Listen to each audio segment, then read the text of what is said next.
Radio Publique Africaine.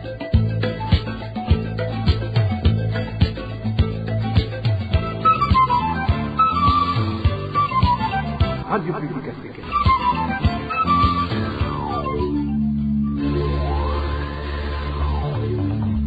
Ni umwanya w'amakuru mu Kirundi.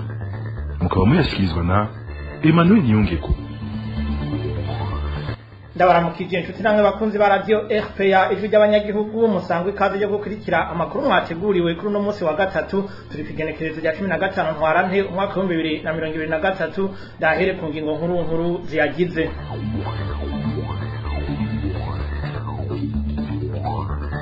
Abahanyi bagateka kazi na muntu batanu bamaze ukwezi kurenga bahagaritswe sentare subiramwe imanza ya Ntahangwa yafashe ingingo yo kubagumiza mwibuye mwishira hamwe ya Kate Burundi bati nyabuna bari bakwiye kurekurwa kuko atacaha na kimwe bagirizwa mu ntango zano makuru muca mu byumba. Haribonekeza ubukene bw'igitoro ku mugwa mukuru wa politike Igitega ivyo bigatuma ibiciro ku bifungurwa hamwe no kwiyunguruza bica byongerekana. Bamwe mu banyagihugu barashima ingingo yo gukura ubumwanya n'amacupa akozwe mu bikoresho bitabora ariko bakabona ko itabanje kwigwa neza. Kubwishira hamwe Parseme ivyo ngo nukujuragiza abanyagihugu mu gihe hadafashwe ingingo mperekeza. Aya hamwe n'andi twabateguriye ni mukanya mwidonido.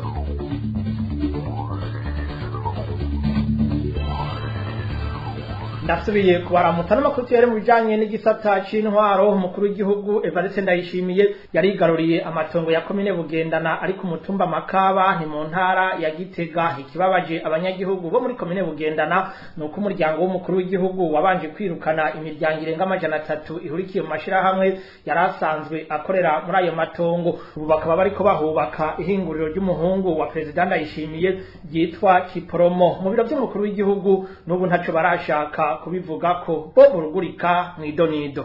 Ishirahamwe dusangira ikiyago ryakoreramwo abanyagihugu ku mutumba wa Nkanda. Ishirahamwe dufashanye ryarimwo abo ku mutumba wa Nyamagana. Twiteze imbere ryakoreramwo abo ku mutumba wa Gwingiri. Ishirahamwe ryitwa abagumyabanga ryari ry'abanyagihugu bo ku mutumba wa Cishwa. Ishirahamwe ku Kivi ryari rihurikiyemwo abanyagihugu ku mutumba wa Mwurire. Dukorere hamwe ryari ishirahamwe rihurikiyemwo abanyagihugu ku mutumba wa Kibungo. Irindi ishirahamwe ryitwa Nduwamahoro ryari ry'abanyagihugu ku mutumba wa Mirama.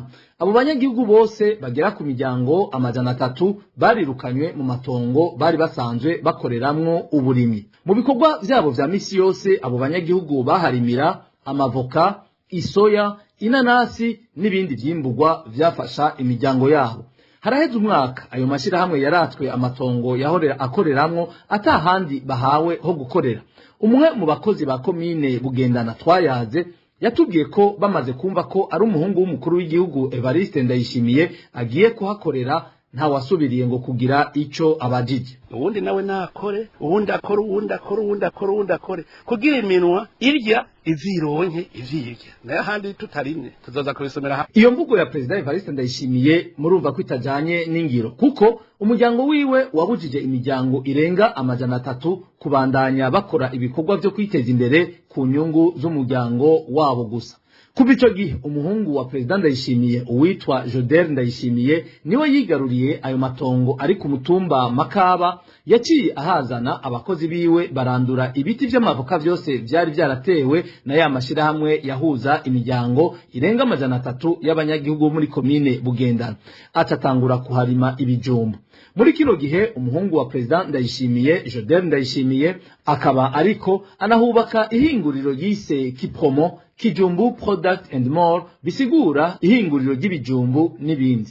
Amakuru twahawe na bamwe mu muryango w'umukuru w'igihugu Evariste Ndayishimiye atumenyesha ko iryo hinguriro Kipromo rishaka guhingura ibisuguti bikozwe mu bijumbu kandi ko ivyo bisuguti vyoba ari bizoshorerwa muri wa mugambi wo kugaburira abana bo mu mashure mato mu ntara indwi zigize igihugu. Umugambi cantine scolaire utwagwa n'umutambukanyi w'umukuru w'igihugu Angeline Ndayishimiye. Bisigura ko ya miryango yomowe ku nyungu z'umuryango w'umukuru w'igihugu kubera umwimbo w'umuhungu w'umukuru w'igihugu uzoheza ukagugwa n'amafaranga y'igihugu atanzwe n'umuvyeyi wiwe Angeline Ndayishimiye.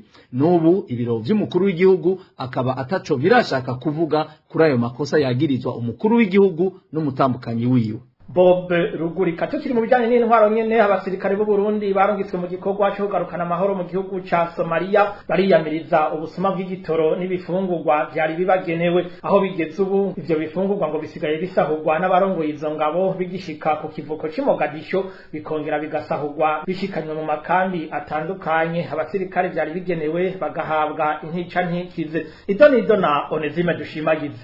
Abo basirikare barungitse mu gikorwa cyo kugarukana amahoro mu gihugu ca Somalia bavuga ko ubusuma bw'ibitoro hamwe n'ibifungurwa bagenewe bwasa n'ubwagabanutse kuri iyi kontinent ya 15 bagereranije n'iya 14, ariko ngo muri iyi minsi bwasubiye kwimonogoza. Amakuru duhabwe n'abasirikare bari mu Mogadisho ku mbuga mukuru w'igihugu ca Somalia ari naho ivyo bifungurwa bishikira, atumenyesha ko vyibwa n'abarongoye izo ngabo bigipakururwa. Ubusuma bubandanya gukorwa no mu makamba atandukanye, ibisha bituma abo vyari bigenewe bahabwa intica ntikize. Uko kwikontenja 14 cyari cyarinze urugero naho kwitwa muri amwe tutari bashenga muri Somalia. Ubirasyo isayibwa ikibwa ikiri kuri poro. Bagaca kugira ngo mubiri mu bipakurure umubishire ngo ngaha ku ruhande. Mubiraje gupakura ngo mujane hariya mu bubiko. Bagaca bagituma byose bizane wapfe bw'abarundi ngabo kazabumva bice bija kuri.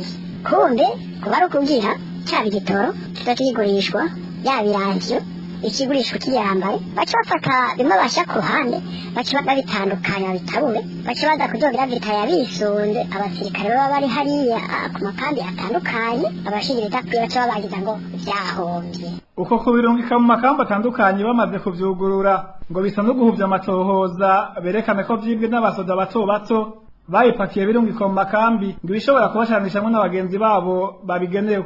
Basoda bemwe nterero bati mbega rero kwashya bidakwiye digenda gute ko twebwe twumva abadije dukwiduhereza batubwira ngo hari ijambo bidakwiye none bizimirira hiyo aho muri edikota ku mugwa mukuru twebwe tuzi yuko babitabura bisunze efekitifu iri hiyo kumbe uko kuyitabura kuba ari ukugira bazoca babwira abasirikare bari mu makambi abo twita muri interiyeri irasiyo yaje idakwiye murabona yaje itabuye ntituje byaba byarononekaye bumva ko twebwe baba duteranije kwisi basirikare cyangwa turi ngahi mu Mogadisho n'abandi bari mu yandi makambi yandi ayo twita ko ari muri interiyeri. Abo basirikare bamenyesha ko imvugo ya General Nimburanira abazi imisi ari kugendera amakambi ngo aho inkigiye abakora ubwo busuma ngo katerekana ko itahe kumenya nimba abo basirikare baronswa ibyo bari bafitiye uburenganzira. Twaje ingene General Nimburanira amazi imisi agendera twebwe abasirikare bari mu makambi atandukanye ya Somalia tukaba ibibazo atubaza niye naduha ijambo atija atubwira ati irasiyo murongo ikwiye ntaza kugendera amakambi n'ubu ntarapfa abibagije yavuga ngo mwe murakanye muraha ikindi ya kabiri ngo hari n'ibintu muca mushishisha ku maradiyo ngo mwe batandukanye mukabisha ku marezo sosiyo mbere gajya shashatora umuti na yari yashatuma ngahi Mogadisho kuva hirya yejo hashaba ubusuma butandukanye hafi abasirikare batoya bariko bariva amavuta ngo nibo bayatwaye kumbe no kugira bitwaze mugabe igitoro kigurishwa igitoro ingunguru imwe igwa sase gutanga idolari none umva ari ingunguru 20 zigurutwa yaganiki. Abo basirikare bavuga ko baratahura ingene haronderwa guhagarikwa abikekwa kwenga inzoga zitemewe n'amategeko, ariko abanyuruza ingunguru z'ibitoro n'amatoni n'ibifungurwa by'abasirikare ntibakomwakomwe. Basaba abarongoye igisirikare cy'u Burundi guhagarika ubwo busuma bukorwa n'abasirikare bakuru bakuru, ubusuma butuma abasirikare bato bato bagaburirwa ibifungurwa by'intica ntikize. Onezime Dushimagize. Mwari mwavyumvise ndabica ku masonga ingingo ya leta yo gukura ubumwanya canke amacupa akozwe mu maplastike ngo yari nziza ariko ngo ntiyigeze itegurwa neza. Leta ngo yari kubanza kurondera ibizosubirira ubwo bumwanya hamwe n'ayo macupa. Ivyo bishikirizwa n'abanyagihugu bo mu mihingo itandukanye y'igihugu. Ku bwabo ivyo ngo bizoteza uruhombo rudasanzwe yaba ku badandaza b'amavuta eka mbere no ku banyagihugu muri rusangi narirya bari basanzwe bugarijwe n'ubukene. Umviriza bamwe mu banyagihugu baganiriye na radio RPA. Ndi mu ntara ya Makamba umugambi wo guhagarika amacupa atekerwamo amavuta y'amamesa n'ibindi bitandukanye bari mwiza, ariko ikibazo ni uko umenga ntibateguwe neza kuko imiburiburi bari kubihagarika ariko hajyanye amacupa yasubirira kuko ubunye abadandaza basa n'abataye umutwe ntibabona nyine bagiye gukora, kandi ibyo bavuga ngo umuguzi azohora yitekerera ibyo atekeramo amavuta aje kugura ni ukwihenda cyane kuko ayo mavuta umuntu asanga atekeye zoroha cyane n'umuntu ari ku rugendo zamworohera kuyagura ariko ubonye bizogorana kuko ikenshi uzosanga nk'abantu b'abagabo ahaguruka ava muhira ngo agugura amavuta mu isoko ariko yabonye ku nzira ashobora kwibuka akayagura ni ukuvuga ibyo bizotera uruhombo ku badandaza kandi na komini izohomba kuko amatagisi ahora ariho ni menshi hamwe bohindura ukungene baratekera amavuta ashobora kuzoca azimba ubwo bizoca biza kongereza ubukene mu banyagihugu. muri iyi ntara ya Kazi rero n'abanyagihugu baho ingingo leta yafashe yo gukura ry'amacupa ya kenjo muri make ibikoresho batekeramo bitabora bayakiriye neza cyane ariko amakenga dufise n'ayahe nuko leta itigeze yiyumvira ku bijanye n'isubirizwa ryavyo nico gituma tubona ko leta yihuse cyane kugira ikure ivyo bintu bitabora batekeramwo nk'amacupa ya kenjo canke amasashi ibintu vyose biri plastique rero tosaba leta yuko yotegekanya ikarondera ibindi bikoresho bica bibisubirira kugeza ubu rero nta bindi bizabisubirira ubu rero nka twebwe nk'abenegihugu dukoresha ivyo bikoresho bisanzwe bitabora ntitubona ico tuzokora kuko abakiriya bacu baca babura ukuntu tubatekerera. Murutana ingingo ya leta CNDD-FDD yo gukura ubumwanya canke amacupa bita kenshi abantu bari basanzwe bakoresha mu gutekera amavuta byerekana neza ko bakora ibintu ko batiyumvira kubera ntibokura ikintu kandi batabona ingene bizoca bigenda. Mwibaze namwe ubuhombe abantu bazogira kubera ingingo itabanjwe kwigwa neza. ngo nta gitangaza kubona ishirahamwe BBN ririko rirajuragiza abanyagihugu mu bijanye n'ivyo gutekeramwo ibidandazwa bimwe bimwe. Faustino Ndikumana arongoye ishirahamwe Parseme rikangurira abarundi guhindura ingendo n'ivyiyumviro kugira bashike kwiterambere rirama. Avuga ko aho igihugu kigeze byose biri mu kajagari. Kubwiwe abajejwe gufata ingingo bama bazifata ariko bakibagira iziziherekeza. Umvirize Faustino Ndikumana.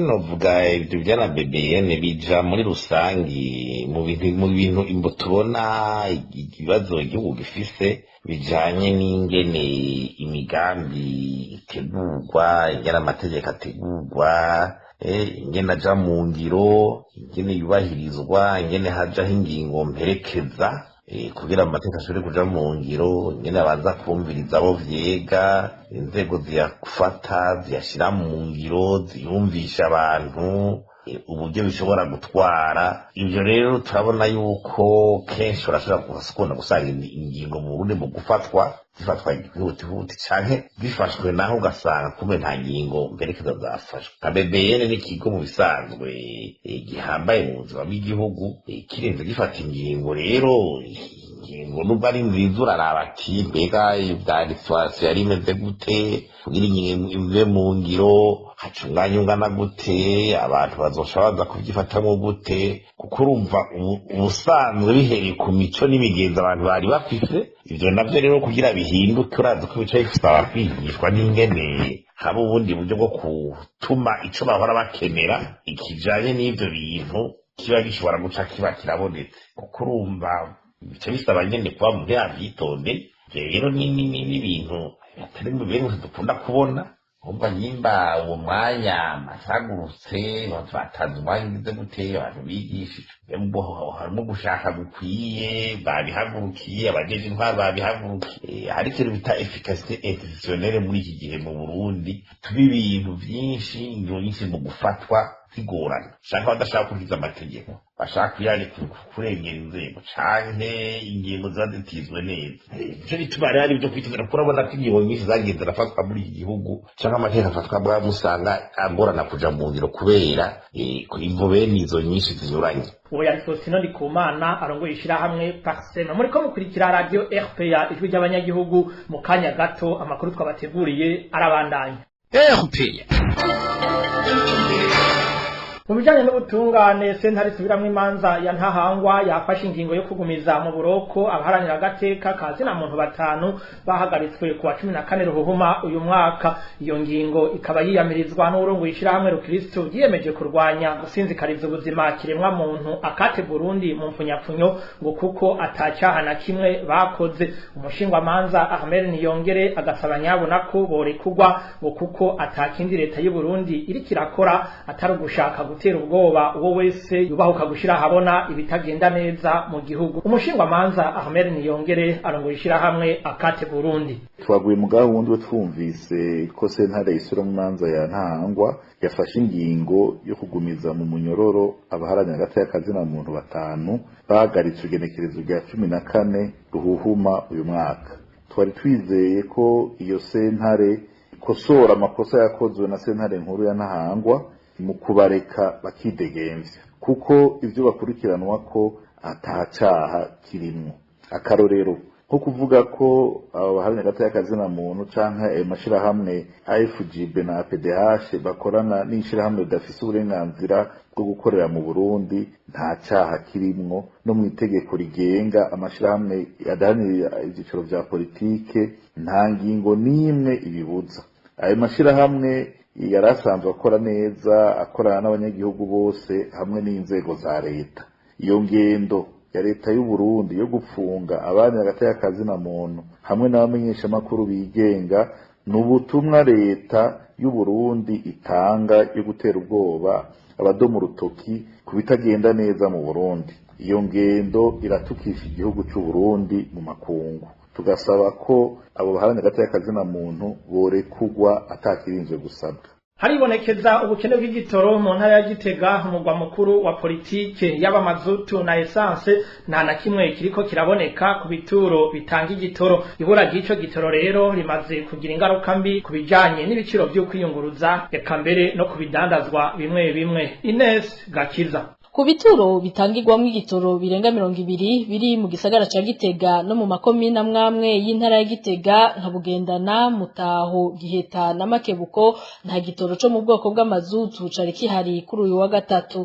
Ikena ry'ico gitoro rikaba rimaze hafi ukwezi risubiye kwibonekeza mu ntara ya Gitega, ni mu gihe hari haheze amezi menshi amazutu adakena, hakena igitoro cyo mu bwoko bwa essence gusa. Naho biruko kuri magendo amazutu araboneka cyo kimwe n'igitoro cyo mu bwoko bwa essence. Essence bayigurisha ku macupa avamwe amazi yitwa Kinju apima litiro n'inusu. Icupa rimwe rikagugwa hagati y'ibihumbi 12 n'ibihumbi 18, ni mu gihe amazutu agurishwa ku litiro, iryo litiro rikagugwa hagati y'ibihumbi 6 n'ibihumbi 7 cankarenga. Inkurikizi z'iryo kena ry'amazutu aho mu ntara ya Gitega ni nyinshi. Imiduga myinshi inywa amazutu ni miduga minini isanzwe itwara imizigo n'ibikoresho vyo kubaka. Ibiciro vyo gutwara iyo mizigo n'ivyo bikoresho vyo kubaka bica biduga. Abadereva b'iyo miduga basigura ko ari kubera nabo nyene baba bazimbwe kugira baronke ico gitoro c'amazutu. Ibe ni y'umusenyi yoguzwe ibihumbi 80 canke 90 ubiri hagati y'ibihumbi 100 n'ibihumbi 120, nayo nk'umuzigo wovuye mu Kumoso uji Gitega mu ikamyo yo mu bwoko bwa Fuso ku bihumbi 300. Ubu uwo muzigo ushikanwa mu ntara ya Gitega ku mafaranga ari hagati y'ibihumbi 500 n'ibihumbi 600. Ibiciro ku muguzi navyo nyene ntibisigara inyuma mu kuduga. Ahandi haboneka inkurikizi ni mu kwiyunguruza. Imiduga y'amashirahamwe y'ukunguruza abantu inywa amazutu. Iyo amazutu abuze bobo ntibaduza ibiciro mu kugura amazutu ya magendo,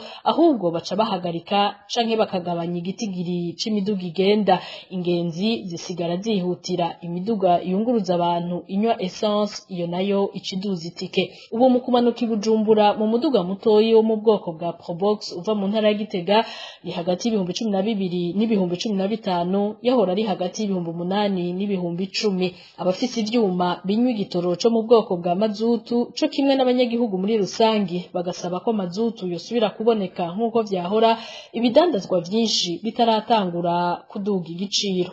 Abanyagihugu muri zone ya Rugazi komine Kabarore intara ya Kayanza barakenye ifumbire bakoresha mu mirima yabo. Ni mu gihe abo banyagihugu bavuga ko barisha amafaranga kuva mu mpera z'umwaka uheze ariko gushika ubu bakaba batarayironswa.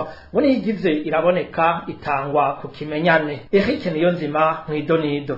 Abo banyagihugu muri zone Rugazi komine Kabarore bamenyesha ko bamaze guteragira imbuto z'agatasi ariko bararindiriye ko bahabwa ifumbire barabura na nkiboneka ngihabwa batanze biturire nkuko bivugwa n'isoko ryacu. Byumvikana kubera umuntu yotanga amafaranga yiwe ngo ariko ariha ifumbire akagera mu kwezi kwa 12 gute mugabo hakagera no munsi akabura ifumbire ni nkeya iza nabi n'iyije itangwa nabi ku biturire bigatuma abanyagihugu twidoga. Nk'ubu ifumbire yo mu bwoko bita totahaza kenshi ikoreshwa mu kubagara twarayibuze birababaje cyane.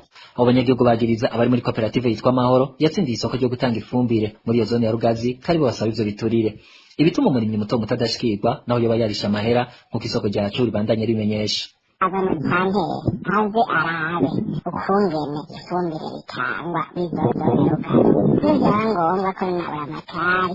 Iki kibazo agifata mu minwe kuko abanyagihugu benshi gushika uno munsi ntibaronka ifumbire. Iyo koperative Amahoro yashizeho abayiserukira batanga iyo fumbire n'abantu babiri, umusore yitwa Bimenyimana Pascal n'umukobwa yitwa Virginie. Rero abo kabisa uravye ifumbire ingero itangwa canke ifumbire itangwa siga ubwenge bwose. Ni ukuvuga rero hariho n'abandi bagize komite rero y'iryo shirahamwe nabo nyene barafasha mu gutanga iyo ngero. Mugabo ikitubabaza rero ni ibiturire bitangwamo nta muntu mutoya apfa kuronka ifumbire. Turasaba izo nzego twavuze ko zokwivanga n'ivyo bintu. Turasaba yuko n'abantu bene kuyitanga bobanza bakabashira ahantu bakabaza uburyo bakoresha canke bisunga mu gutanga iyo ngere. Uruganda rwa RPA niturashobora kuronka Saguye Berkimas musitanteri wa komine Kabarore hamwe na Cishaye Remi Buramatari w'intara Kayanza kugira bagire ico bashikirije. Eric Niyonzima tuve mu ntara ya Kayanza tuje mu Cibitoke imbere yo gusozera ahavugwa udukoko two mu bwoko bw'ibifyera turya ibitegwa tugishibije mu bice bimwe bimwe by'amakomine ya Mugina na Rugombo. Abanyagihugu bo muri ayo makomine bamenyesha ko atagikozwe vuba na bwango utwo dukoko tugiye kubatera amapfa. Dani Claire iratwumva aradushikana aho mu ntara ya Cibitoke. Muri komine ya Rugombo ibifyera vyonona imirima biragisibije muri sekteri Ruvumera no mu ducimbiri twa Kinama na Efeso muri sekteri Kiramira ya zone Kiramira nyene. Abanyagihugu muri utwo duce bamenyesha ko ibitegwa bimerewe nabi kuruta ari biharage n'ibigori. Uyu munyagihugu avuga ko gushika ubu bagikoresha uburyo bwo kwica kamwe kamwe mu kurwanya ivyo bifyera. Babukarira cyane cyane ibiharage n'ibigori igiye karira cyane. Nange bagenda batora bica nka Toyotike irabafasha kugira ngo babigwanye. Bagenda muri bane batoragura bafyonyagura ni uburyo bariko barakoresha. Abanyagihugu rero bihebuye mu gihe ivyo bifyera bitema bitongora aho bimaze imbere konona imirimo itari mike y'ibiharage ibigori n'imyumbati. Bavuga ko batarabona umufundi w'indimiro abagarukirako. Ko nta miterekera abaye kwipoma mengo mbere niko gutangaza nka umufundi w'indimiro aragera adukora bicokorwa canke abatangira raporo y'ibikenewe gukorwa. Muri komine Rugombo inkuru ziva mu batware bo hasi zemeza ko ivyo bifyera bishobora gutera isibe mu banyagihugu atagikozwe mu maguru masha. Ibifyera rero amakuru ava muri komine Mugina muri iyo ntara nyene ya Cibitoke yemeza ko naho nyene bikoyogoje. Uruganda rwa RPA ntiturashobora kuronka Beatrice Nyabenda arongoye igisata c'uburimyi n'ubworozi muri iyo ntara ya Cibitoke kugira tubwire uko bategekanya gufasha abanyagihugu mu rugamba rwo kurwanya ivyo bifyera. Nuko rero tutiranke bakunzi ba radio RPA ijwi ry'abanyagihugu ni hano kuri iyo nkuru ya Dani Claire iratwumva duciye dusozerera amakuru yo kuri no wa 15 ntwarante umwaka wa 2023. Ndabashimire mwebwe mwafashe akanya kuko yakwirikira nkengurukira kandi abayegeranije hamwe n'abahinga b'ivyuma batumye mvuga mu kanyumva. Emmanuel Ninge ko nari kuri micro nkaba ndabikebanuye ndabifuriza ibihe byiza aho hose muherereye.